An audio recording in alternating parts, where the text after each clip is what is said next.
கோவையில் நடைபெற்ற ஆட்டிசம் விழிப்புணர்வு நிகழ்ச்சி நேவிகேட்டிவ் ஆட்டிசம் டுகெதர் எனும் தலைப்பில் நடைபெற்ற இந்த நிகழ்ச்சியில் பிரபல சின்னத்திரை நிகழ்ச்சி தொகுப்பாளர் அர்ச்சனா, அமித் பார்கவ் ஆகியோர் பங்கேற்றனர். ஆட்டிசம் குறித்து சமூகத்தில் விழிப்புணர்வை ஏற்படுத்தும் வகையில் நேவிகேட்டிவ் ஆட்டிசம் டுகெதர் என்ற சிறப்பு நிகழ்ச்சி கோவையில் உள்ள IMA அரங்கில் நடைபெற்றது. தேர்ட் ஐ ஆட்டிசம் மையம் மற்றும் கோ ப்ளூ ஆகியோர் இணைந்து நடத்திய இதில் தேர்ட் ஐ ஆட்டிசம் மையம் நிறுவனர் சரண்யா தலைமை தாங்கினார். நிகழ்ச்சியில் பத்மஸ்ரீ விருது பெற்ற டாக்டர் ஜி பக்தவத்சலம் மற்றும் டாக்டர் அனுஷா ரவி ஆகியோர் சிறப்பு விருந்தினர்களாக கலந்து கொண்டு பேசுகையில் ஆட்டிசம் குறைபாட்டை ஆரம்ப கட்டத்திலேயே கண்டறிவது மற்றும் உள்ளடக்கிய கல்வி வழங்குவதின் அவசியத்தை வலியுறுத்தினார். நிகழ்ச்சியில் சின்னத்திரை பிரபலங்களான அர்ச்சனா சந்தோக் மற்றும் அமித் பார்கவ் கலந்து கொண்டு சமூகத்தில் கருணை மற்றும் விழிப்புணர்வை வளர்க்க வேண்டிய முக்கியத்துவத்தை எடுத்துரைத்தனர்.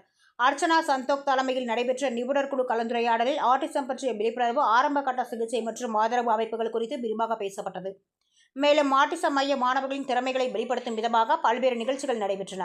இந்த நிகழ்ச்சியின் ஒரு பகுதியாக பெற்றோர்கள் மற்றும் ஆசிரியர்களுக்கான பயிற்சி அமர்வு நடத்தப்பட்டு ஆட்டிசத்தின் ஆரம்ப அறிகுறிகளை கண்டறியும் முறைகள் மற்றும் குழந்தைகளுக்கு ஏற்ற உள்ளடக்கிய சூழலை உருவாக்குவது குறித்து நடைமுறை வழிகாட்டுகள் வழங்கப்பட்டன.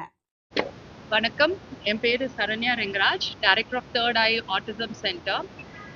ஆட்டிசம்ன்றது ஒரு நியூரோ டெவலப்மெண்டல் டிஸார்டர். 31 குழந்தைகளுக்கு ஒரு குழந்தை ஆட்டிசமால பாதிக்கப்பட்டிருக்காங்க. ஸோ நாங்கள் ரொம்ப வருஷமா ஆட்டிசம் அவேர்னஸ் பண்ணிட்டு இருக்கோம். இந்த வருஷம் நாங்கள் என்ன நினைச்சோம்னா, ஓகே, ஆட்டிசம்ன்ற வேர்ட் ஓரளவுக்கு எங்களால் கொண்டு போய் மக்கள்கிட்ட சேர்க்க முடிஞ்சுது. பட் இந்த ஆட்டிசம் குழந்தைகள இந்த குழந்தைங்க என்ன பண்ணுவாங்கன்னா, ஃபர்ஸ்ட் பேரண்ட்ஸ் ஸ்கூலுக்கு தான் கொண்டு போவாங்க. அதுக்கப்புறம் தான் தேர்ட் ஐ மாதிரி ஒரு ஸ்பெஷலைஸ் சென்டருக்கு கொண்டு வருவாங்க. ஸோ ஸ்கூல் டீச்சர்ஸ்க்கு ஆட்டிசம்னா என்னன்னு தெரியணும். இந்த குழந்தைகளை எப்படி ஹேண்டில் பண்ணலாம், எது வரைக்கும் இவங்களை ஹேண்டில் பண்ணலாம், எந்த குழந்தைகளை இல்லை நீங்கள் சென்டர் தேர்ட் ஐ மாதிரி ஒரு தெரப்பி சென்டருக்கு போகலாம் அப்படிங்கிறதுக்கான ஒரு ஒர்க் ஷாப் செஷன்ஸ் வச்சுருக்கோம். பேனல் டிஸ்கஷன்ஸ் இருக்குது. ஸோ இந்த ஈவெண்ட் அடுத்தது பெருசாக எப்படி பண்ணலாம்னு நினச்சிட்டு ஆட்டிசம் எப்படி இன்னும் அடுத்த லெவலுக்கு கொண்டு போகலாம் அவேர்னஸ் அப்படிங்கும்போது தான் we thought about Archana and Amit. நாங்கள் அப்போ தான் அர்ச்சனாவை அப்ரோச் பண்ணோம். பிகாஸ் அவங்களோட செலிபிரிட்டி ஸ்டேட்டஸ் டெஃபினெட்லி இந்த ஆட்டிசம் அவேர்னஸ் வேற லெவலுக்கு கொண்டு போக மக்கள்கிட்ட ஈஸியாக கொண்டு போக முடியும் அப்படிங்கிறதுக்காக she graciously accepted our invitation. And also Amit அவருக்கு இஸ் கிரேட் டேட்.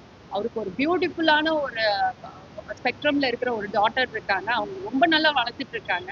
ஸோ அவரோட ஜேர்னியும் இங்கே அவர் சொன்னாருன்னா இன்னும் நிறைய பேரண்ட்ஸ்க்கு ஹெல்ப்ஃபுல்லாக இருக்கணுன்றதுக்காக தான் we did this event.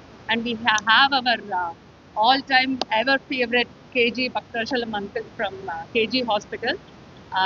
Ever energetic and very active person. So நான் இந்த ஈவெண்ட்டுக்கு இன்வைட் பண்ணும்போது அவரும் ரொம்ப happily didn't say no at all. கேட்க கூட இல்லை என்ன ஈவெண்ட்டுன்னு வந்துட்டாரு. So I am happy to invite everybody here.